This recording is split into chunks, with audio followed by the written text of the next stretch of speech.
सांगली शहरात धक्कादायक घटना उघडकीस आली असून आपसातील वादातून परप्रांतीय बिहारी मजुराचा निर्घृण खून करण्यात आला आहे। सांगली शहरातील जुनी धामणी स्मशानभूमीजवळ कृष्णा नदीकाठी सुरू असलेल्या संरक्षण भिंतीच्या बांधकाम ठिकाणी ही घटना घडली।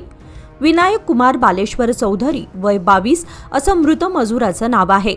मिळालेल्या माहितीनुसार मृत विनायक कुमार चौधरी आणि आरोपी सोनू कुमार नाथू सहानी वय 22 हे दोघे यापूर्वी कोल्हापूर जिल्ह्यातील आलास येथे एकाच ठिकाणी काम करत होते। सुमारे महिन्याभरापूर्वी किरकोळ कारणांवरून दोघांमध्ये वाद झाला होता। त्याच वादातून निर्माण झालेला राग कायम असल्याची माहिती समोर आली आहे। दरम्यान सांगलीतील जुनी धामणी परिसरामध्ये संरक्षण भिंतीच्या कामावर असताना दारूच्या नशेमध्ये दोघांमध्ये पुन्हा वाद झाला। वाद वाढत गेल्याने संतप्त झालेल्या आरोपीने धारदार शस्त्राने मयताच्या गळ्यावर वार करत त्याचा निर्घृण खून केला।